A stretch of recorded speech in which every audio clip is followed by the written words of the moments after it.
Al-Fatihah.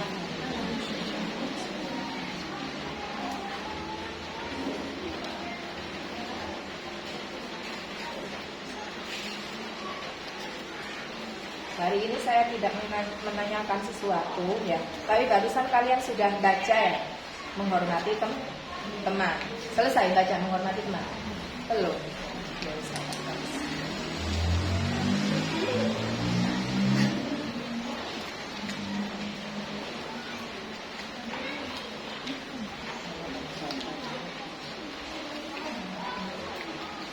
Saya bacakan. Oh, ternyata kemarin saya menerangkan masih di menghormati guru, nggak apa-apa wes. Fakana yaqul inna ma wajadtu hadal mansub bi hurmatil ustadi fa inni kuntu aqdimu ustadil qadiya alimana Aba Yazid ad-Dabusi wa kuntu aqdimuhu wa adbatu amuhu wal aqu. Ini yang kemarin terakhir. Jadi ada seorang yang menjadi orang besar, entah gubernur, entah apa, kalau di sini ya entah guru besar, dia bilang, saya menduduki posisi ini karena dulu saya menghormati guru. Saya melayani guru menjadi tukang masak. Ya.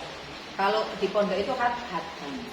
Saya tukang masak, tapi setiap kali masak saya tidak pernah makan dari hasil masakan saya. Makan ya masak sendiri, kiriman dari rumah, tidak makan makanan dari dalam. Wasyaikhul Imam Al-Ajal Syamsul A'immah Al-Halwani rahimahullahu wa kana kharaja min Bukhara wa sakana tidak berkurun. Ayyaman bihaditsatin waqa'at lahu wa qad zarat talamihi. Ada cerita juga itu dari Syekh Imam Al-Ajal. Itu beliau keluar dari kota Bukhara dan tinggal di sebuah desa untuk beberapa hari karena sesuatu yang baru saja terjadi. Ini kemungkinan karena sakit ya. Jadi terpaksa tinggal di suatu tempat entah untuk berobat entah apa karena sakit. Dan semua murid-muridnya, karena dia adalah seorang guru, semua muridnya menjenguk dia. Biasa. Wa ira Syekhul Imam Al-Qadi, kecuali satu orang murid yang tidak menjenguk, yaitu Syekh Imam Al-Qadi Abi Bakar. Satu ini yang enggak menjenguk. Faqala lahu hina laqiyahu lima yalam tazunni. Ketika guru tadi sudah sembuh dan keluar bertemu dengan satu murid yang tidak menjenguk. Dan tanya, lima dalam tazurni, kenapa kamu tidak menjenguk saya ketika saya sakit? Faqala lahu kuntu masyghulan bi khidmatil walidati. Terus jawabnya, saya tidak bisa menjenguk karena saya sibuk untuk merumat atau apa jenengane meladeni atau menanggung anak-anak saya. Intinya sibuk kerja, merumati anak. Sampai nggak sempat menjenguk guru. Akhirnya jawabannya gurunya apa? Qala turzakul umuro wala turzakuro nakat darsi. Gurunya tadi bilang kamu akan diberi rezeki umur panjang, tapi kamu tidak diberi rezeki berupa enaknya belajar mengajar. Tapi di sini tidak dijelaskan bagaimana kehidupannya. Intinya mungkin secara materi, secara umur tentram, tapi mungkin kondisi dia ketika mengajar mungkin nggak tenang gara-gara sibuk kerja mungkin, karena di sini nggak dijelaskan ya. Wa kana kadzalika fa innahu kana yaskunu fi aktsari awqatihi fil corona. Ini terusan. Begitu juga tadi murid yang tidak menjenguk gurunya tadi tinggal selama hidupnya di kebanyakan hari-harinya itu berada di desa. Jadi dia ditakdir hidup di desa. Dia seperti Radukerto seperti ini. Desa. Walan yang tawib lahid darsa, dan dia tidak bisa runtut untuk belajar. Kenapa? Maksudnya tidak bisa istiqomah belajar, kadang ngajar, kadang belajar, kadang kerja. Faman ta'adza minhu lahid darsa. Faman ta'azza minhu ustaduhu yuhramu barakatal ilmi wala yantafi'u bihi illa qalilan. Barang siapa yang menyakiti hati gurunya maka haram atau tercegah darinya barokahnya ilmu dan tidak bermanfaat ilmunya kecuali sedikit. Naudzubillah. Ya yang penting kalian menjaga saja untuk meninggalkan sesuatu yang menyakiti hati guru. Jaga ucapan, guyonan itu jangan disamakan guyonan antara dengan guru dengan murid. tabib. Itu aja. Saya lanjutkan, innal muallimat tabib ilahuma layan sohani ilahuma lam ikroma. Guru dan dokter itu dua-duanya tidak akan memberi nasihat yang bagus jika tidak dihormati. Kamu ke dokter kok nggak hormat, ya dokternya sarasen, sama dengan guru. Datang ke guru nggak hormat, sarasen. Salah satu sopan santun ini ringan, tapi kadang sebagian tidak memperhatikan. Ketika butuh kepada guru, ya itu ya sowan ke rumahnya, bukan ada di jalan. Kan ada sebagian orang entah mungkin nggak tahu, entah mungkin tahu tapi tidak digunakan ilmunya. Jadi butuh sesuatu, Bu atau Neng atau Mas Kim, bisa tak ke Bengko atau apa di jalan, kan nggak sopan ya. Seharusnya kan sowan ke, ada yang ngerti ya sowan ke mana yang di jalan, kayak gitu. Ya pilih sama lu, itu kan nggak bagus, apalagi ke guru.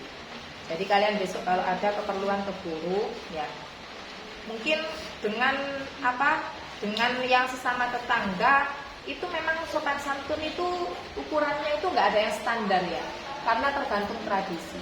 Ada mungkin lingkungan itu yang menganggap bahwa ngundang untuk hajatan asal ketemu itu sudah dianggap sopan. Ada yang tradisi seperti itu. Mungkin ada yang suatu desa menganggap bahwa kalau undang itu ya harus di rumah, nggak boleh ngasih undangan itu di jalan. Tapi memang khusus untuk guru, karena standar hormat itu kan nggak boleh disamakan dengan orang biasa dengan guru. Maka harus sowan ke rumah, ya harus sowan ke rumah. Salah satunya. Bahasa juga, kalau ke tetangga biasa mungkin kalian gojlok-gojlokan, standar hormat sudah segitu ya, gojlok-gojlokan yang tapi kan kalau ke guru kan nggak pantas gojlok-gojlokan. Jadi standar hormat itu memang nggak bisa distandarkan sama ya. Beda desa beda standar hormat ya, beda orang juga beda standar hormat. Contohnya gini ya, ini masalah kamu mungkin kalau daerah agak kasar, suatu daerah, saya nggak mau bilang tempatnya, mungkin agak kota, itu bilang panggilan yang agak gimana ke temennya mungkin biasa. Contohnya gini ya, istilah J aja mateni NCUK ya, di sini kan meso ya. Itu bisa jadi di suatu daerah tertentu itu adalah guyonan yang tidak dianggap kata-kata kasar. Nah, bisa jadi seperti itu. Nah, jika seperti itu gimana?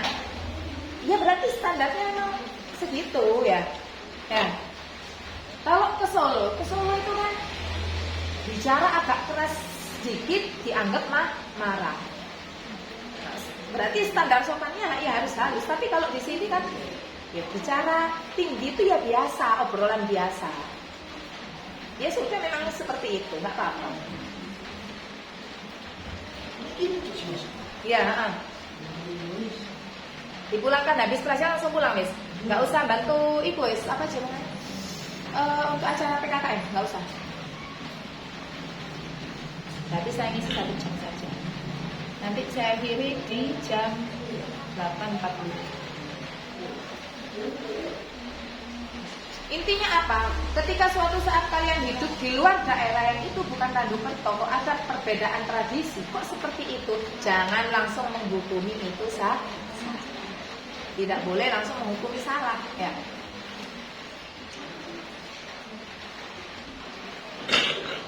Fahukiya anal khalifah fasbil lidaika in jafauta tabibaha waqna bijahlika in jafauta mu'alim. Kalau kamu tidak hormat pada dokter, ya sabar saja dengan penyakit kamu. Kalau kamu tidak hormat dengan guru, sabar saja dengan kebodohan kamu. Fahukiya anal khalifah Harun ar-Rasyid la'atabnahu ilal as'i yu'allimahul ilma wal adab faru'ahu yawmat yarawakut wa yasilu rijlahu. Suatu ketika ada anaknya khalifah Harun ar-Rasyid. Jadi kalau khalifah itu semacam presiden ya, anaknya presiden, always anaknya gubernur gitu ya. Anaknya presiden wes kan sudah tinggi derajatnya. Itu mondok mengirim anaknya ke seorang kiai bernama Kiai Asmu'i agar diajari ilmu dan tata krama. Suatu ketika sang khalifah ini, ayahnya yang presiden ini, melihat guru atau kiai tadi wudhu dan membasuh kakinya sendiri. Wabnul khalifah yasubul ma'a ala rijlihi fa'atabal khalifah. Kemudian si anak khalifah tadi mengesokkan air pada kakinya Syekh. Kalau kemarin saya baca wa yasilu rijlahu wa bil khalifah yasubuna ala rijlihi fa atabal khalifah al asmu'i fi dalika. Kemudian khalifah tadi maidu pada yai tadi atas perbuatan tersebut.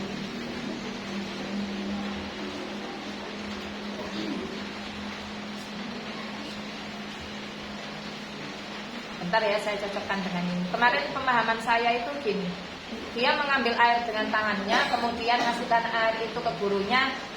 Basuhnya itu basuh sendiri, bukan muridnya yang basuh. Halaman 9. Kalau di sini kok maknanya?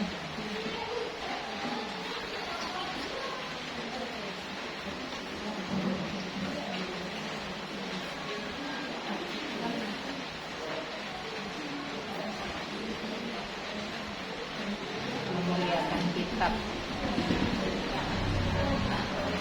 Kalian lihat di halaman 7, coba dicek. Yang Khalifah Harun ar-Rasyid ada di alinea berapa? Halaman 8. Alinea ke atas atau bawah? Atas. Depannya apa? Barang siapa atau siapa? Kecuali orang.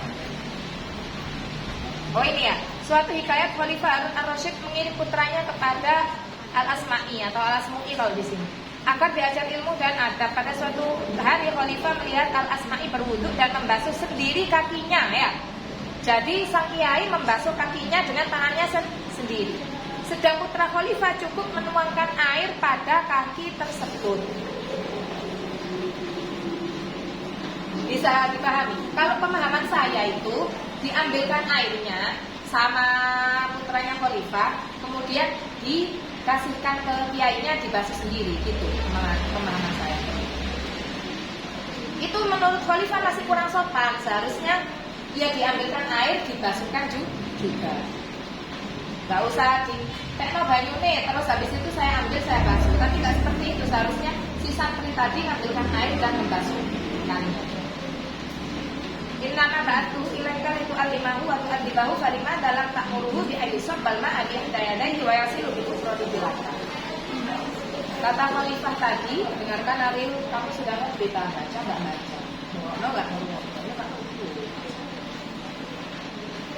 Kata Khalifah tadi, saya itu ngutus anak saya agar kamu dididik dengan budi pekerti. Kenapa tidak kamu suruh untuk mengambil air dengan satu tangannya, kemudian membasuhkannya juga dengan tangan lain ke kaki kan? Bang, jadi ini ya.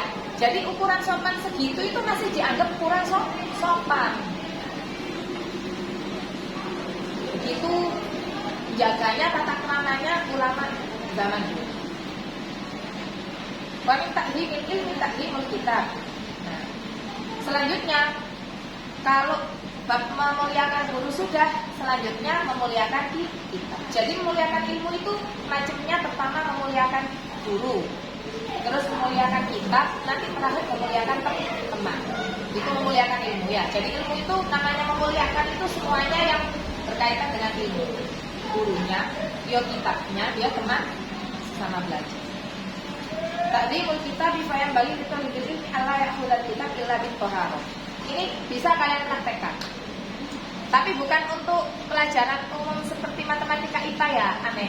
Jadi gini. Tapi dipraktekkan juga nggak apa-apa. Sebagian dari memuliakan ilmu yaitu memuliakan kitab. Caranya gimana? Pelajar kalau mau mengambil kitab dalam keadaan suci atau punya wudu.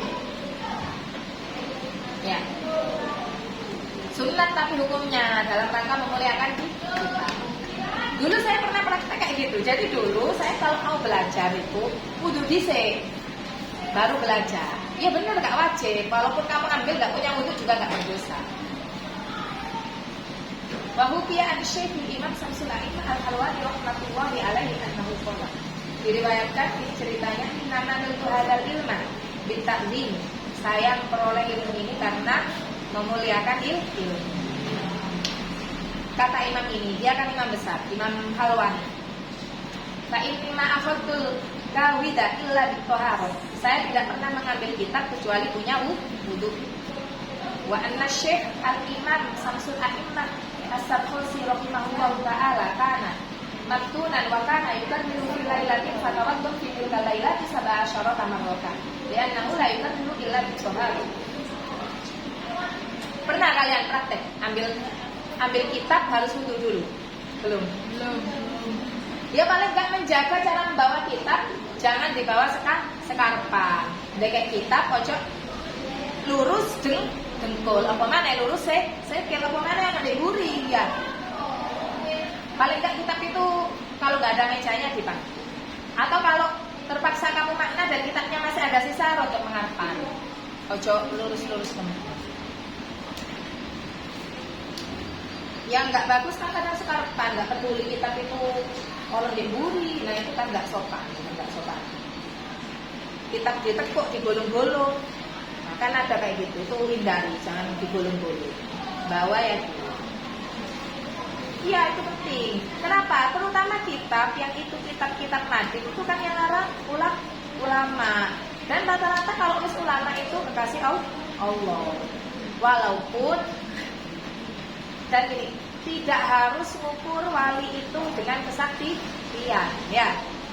Orang kalau sudah jadi ulama, sakti gak sakti itu kekasih Allah, ya. Dan orang yang sakti belum tentu wali. Jangan ditafsirkan ya, kamu lihat orang sakti wali, enggak, ya. Orang sakti belum tentu wali belum tentu sakti.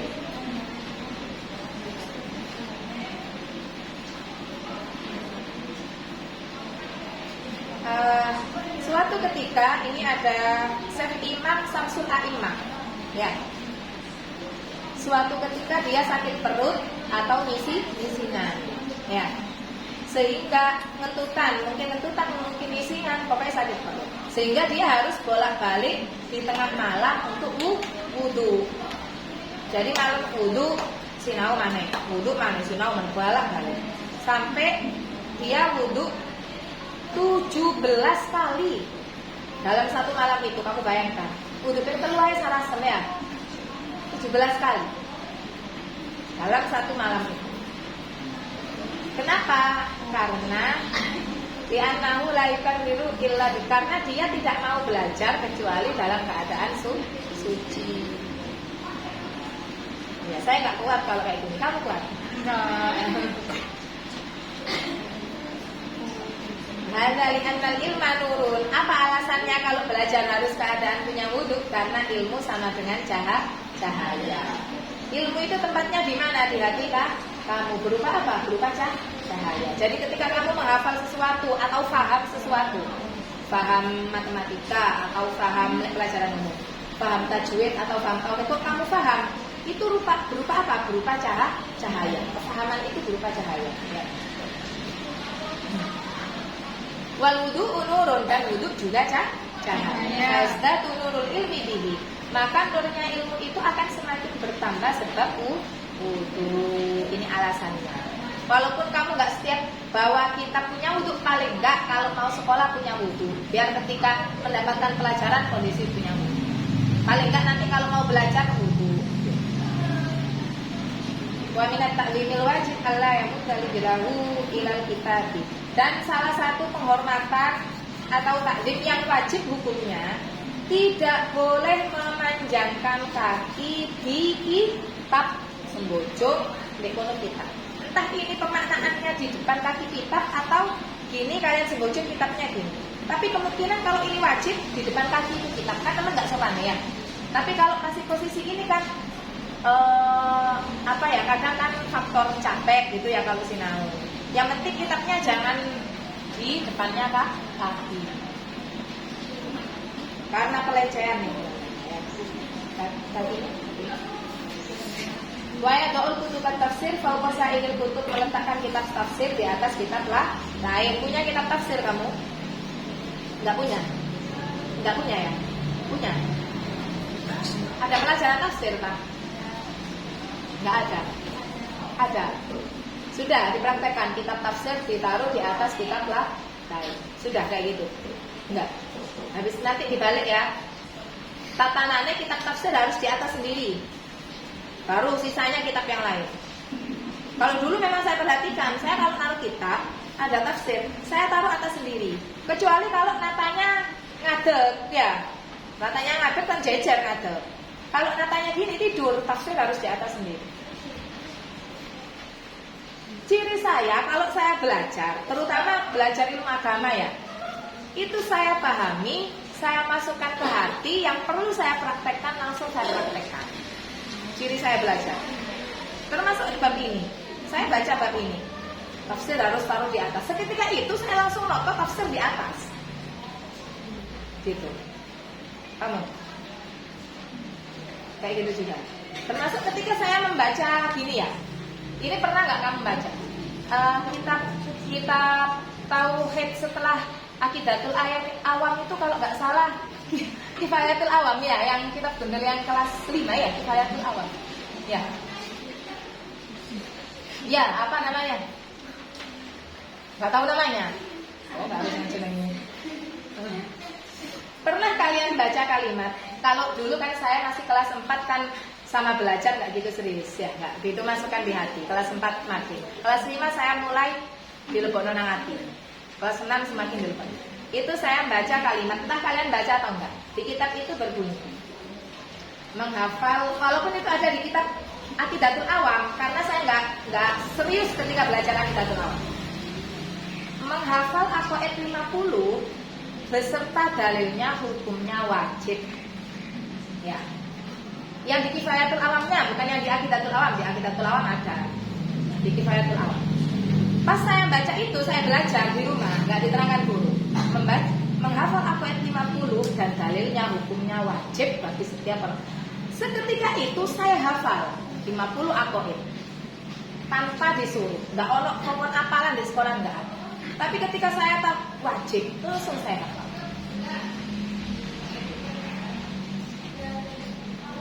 Makanya sampai sekarang itu tetap hafal dan saya suruh murid-murid saya di kelas 4 itu hafal.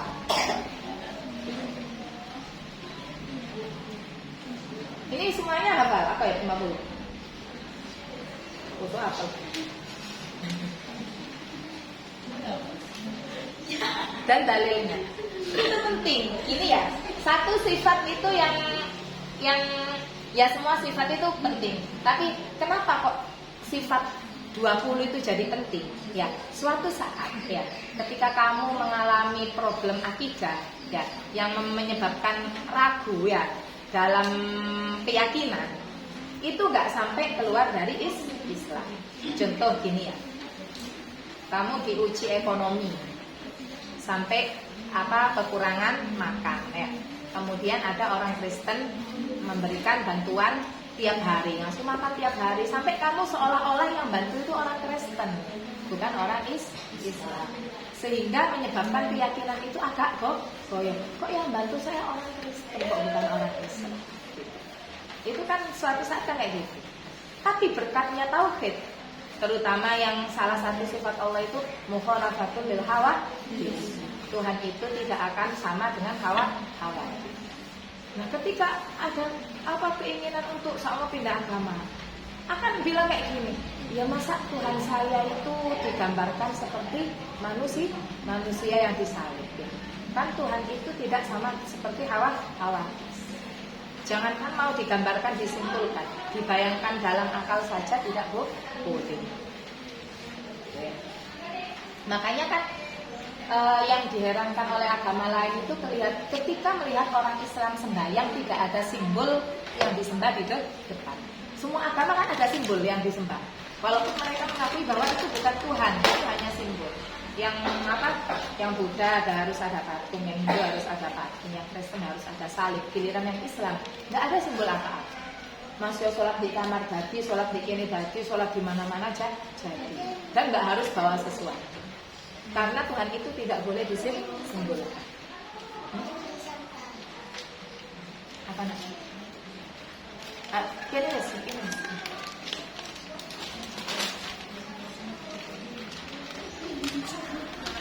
Pentingnya ilmu tauhid ya. Nah, makanya ilmu tauhid itu harus di nomor 1.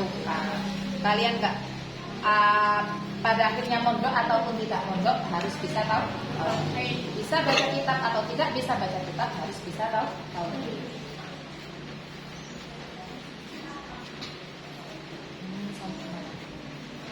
Tidak boleh meletakkan kitab di kaki, wa yad'u kutub tafsir di atas kitab yang lain. Kenapa takliman? Sebagai tak rasa tak. Wala yad'u 'alal kitab syai'an akhar. Tidak meletakkan sesuatu di atas kitab. Ini sampai saya praktekkan, saya itu hampir tidak pernah meletakkan pulpen dulu di atas kitab saya setelah membaca ini. Tidak boleh meletakkan sesuatu di atas kitab. Walaupun bukan kitab tafsir, kitab kayak gini, kitab apa? Ya kitab tauhid, kitab fikih, kitab taklim. Pulpen itu jangan taruh di sini. Nah, pindahkan. Apa maneh sing abot-abot tepak? Apa maneh lebih parah lagi makanan. Kadang saking nemene enggak perhatikan makanan habis jajan, belum dimakan, ciki-ciki taruh di atas kita. Kalau bisa pulpen itu jangan. Saya dulu pernah praktek. Ya kecuali kamu bermaksud meletakkannya sebagai pembatas, ya kan? Aku mau sinau tutuk iki, oh tak batas gitu ya.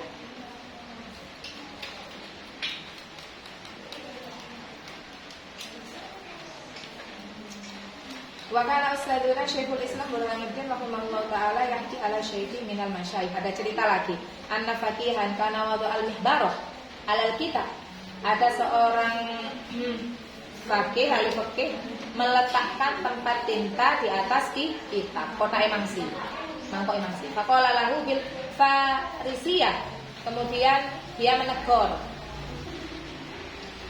Barhani dengan bahasa Faris Barhani. Wa kana ustaduna al-qadi al-imam al-ajal fakhrul Islam al-maktub bi qadi khona rahimahullahu taala yaqul. Jadi ada orang ngaji, punya muridnya kok meletakkan tempatnya tinta di atas kitab. Atau kalau sekarang kan nggak ada, tempat tinta kan nggak ada ya, adanya langsung pulpen, ya kan? Kalian nututi makna itu dicelup-celup gitu. Dulu itu ada, dan saya pernah lihat orang makna itu kayak gitu.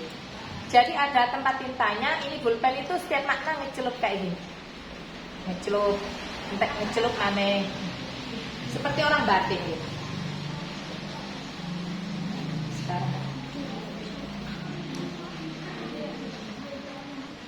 Jangan letakkan di atas kitab pulpen kamu ya. Nanti guys dipraktekkan kalau di Madin atau kalian kalau bawa apa yang juz amma itu, yang itu sifatnya apa?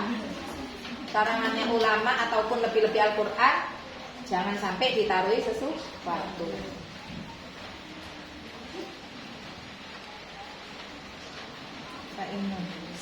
Tapi ada tapinya kemudian ini. Illam yurid bidzalika al-istighfafa fala ba'sa bidzalika. Jika tidak bermaksud untuk meremehkan ilmu, ya tidak menyepelekan ilmu, maka tidak apa-apa. Tapi kalau tidak diperhatikan, jajan-jajan kamu taruh di atas itu, ya. Gini, biasanya tidak termasuk menyepelekan, contoh bermaksud memberi batas, ya.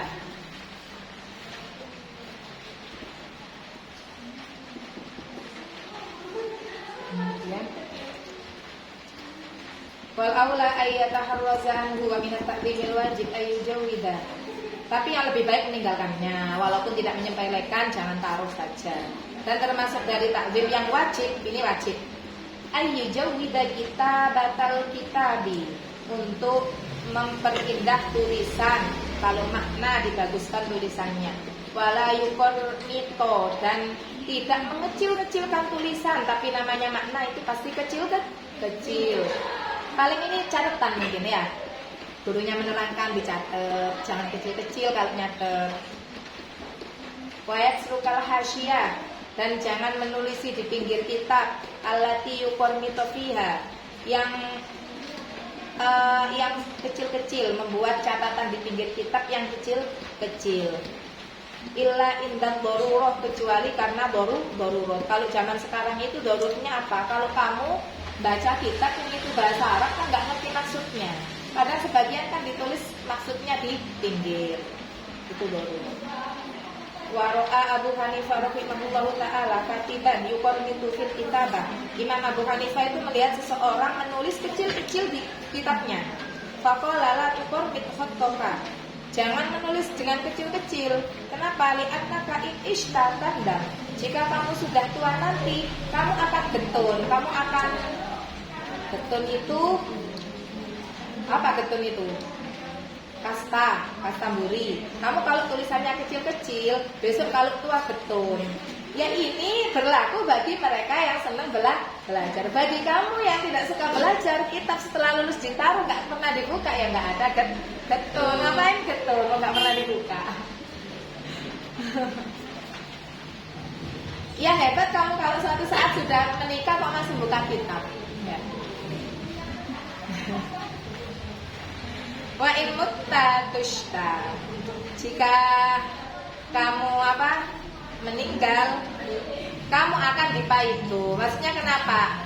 Kalau umpama kamu sudah meninggal atau sudah tua, kitabnya diasak anak-anake. Bu, ngasak kitabnya nyontoh maknai. Kok nggak bisa dibaca sih maknane, ibu iki? Tapi sekarang nggak ada. Kok cek rajin menyentuh maknai ibu kalian? Memang nggak masuk kitabnya berlubang juga didiamkan berlubang. Yakni ila syikhta wa dha'ufa wa basaruka nadim ta'ala dalikal fitri. Jika kamu sudah tua dan penglihatan kamu sudah suram, kamu akan merasa getun.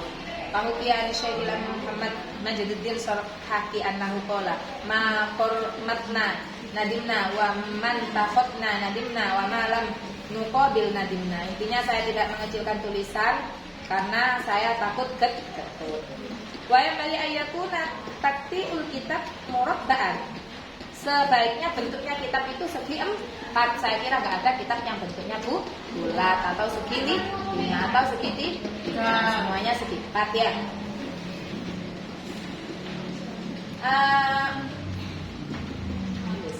Fa'innahu takti'u Abi Hanifah, karena potongan segi 4 itu potongan kitabnya Abu Hanifah. Dan sampai sekarang semua kitab seperti itu, segi 4. Wa huwa aisaru ila raf'i, karena itu paling mudah diangkat. Balwati mudah disele, wal mutola'a mudah dilihat. Dia akan ditotoyo gampang, dibawa gampang. Bayang bagi Allah yang pun nanti kitab Syekhul Filmullah. Sebaiknya kitab itu tidak ada tinta merah, diusahakan jangan pakai pulpen merah. Fa'innaha suni'ul falasifa, karena itu perbuatannya orang falasifa. Entah siapa falasifa ini. La suni'us salaf, bukan perbuatannya ulama salaf. Wa min masyayikhina makariha istiqmalal murakkabil ahmar. Masyayikh kita itu benci untuk memakai tinta merah. Wa min ta'limil ilmi ta'limus syuraka. Nah ini saya akhiri di jam 9 kurang seperempat. Di antara memuliakan ilmu, memuliakan teman, ya. Makanya hindari bully, hindari ngolok-ngolok temannya, ya. Hindari memperalat temannya dikongkoni toh. Wa may yata'allamu minhu, yaitu orang yang belajar bersama kalian. Wat tamalluku malmumun illa fi talabil ilmi, bergantung pada orang lain atau suatu benda itu tercela. Bergantung itu kamu melakukan sesuatu karena seseorang, karena manusia, ya. Saya ngaji ke langgar oleh biar dipuji orang. Itu maksudnya tamalluk. Saya sekolah cek bisa ngoni ibu. Lah ibu Rai nggak nyangoni, nggak budal sekolah. Itu namanya tamalluk, bergantung. Kecuali illa fi fil ilmi, kecuali bergantung pada ilmu, kecuali dalam menuntut ilmu. Fa innahu yang bagi ayatamalluqu li ustadi. Maka dalam menuntut ilmu harus bergantung pada guru. Wa syurokaihi, bergantung pada teman. Bergantung di sini maksudnya bergantung dalam belajar, bukan lain. Urusan keuangan bergantung enggak ya. Dalam belajar maksudnya. Liyastafila minhum, agar memperoleh faedah ilmu dari mereka. Kalau dengan guru gimana? Guru mengajar, kalian akhirnya bisa paham. Dengan teman bagaimana? Saling bertukar pikiran atau musyawarah. Bayang bagi ditolibil ilmi ayastami al ilma wal hikmah. Seharusnya dalam ilmu itu mendengarkan ilmu dan hikmah bitakzim, dengan mengagungkan, mendengarkan dengan sungguh-sungguh, tidak ngobrol sendiri, tidak melamun, tidak ngantuk. Itu bersungguh-sungguh. Wal hurmati, dan rasa hormat. Wa in sami'a mas'alatan wahidatan aw kalimatan wahidatan alfa marratin, walaupun ya kamu mendengarkan pada guru harus fokus, tidak boleh kelihatan menyepelekan. Contohnya guru menerangkan ngobrol, itu namanya tidak bersungguh-sungguh ya. Walaupun sang guru menyampaikan satu masalah sampai 1000 kali, betapa membosankannya ya. Menyampaikan satu masalah 3 kali saja kadang bosan, apalagi 1000 kali. Tapi itu disuruh mendengarkan bersungguh-sungguh. Kila malam yang takdimuhu ba'da alfi marratin, kata gini fi awal marratin falaisa bi ahli. Kenapa? Karena kalau seorang murid itu tidak bisa takdim setelah diulangi 1000 kali, sama seperti takdimnya dia ketika diterangkan pertama kali, itu tidak tergolong ahli ilmu. Biarkan guru itu mengulang-ulang keterangan ya sampai berulang kali. Dengarkan saja. Wa yang bagi ditolibil ilmi ala yaftaruna al-ilmi binafsihi bal yufawwidu amrahu ila ustadi. Yes. Wallahu a'lam bishawab. Ada yang tanyakan? Silakan sekalian 10 menit kalau tugasnya mau didiskusikan temannya biar selesai nanti ujian. Selesai, kalau mau dikerjakan di rumah, kerjakan di rumah. Kalau mau ada yang diperlihatkan ke saya, silakan perlihatkan. Kalau saya bilang bagus ya berarti itu saja dipakai.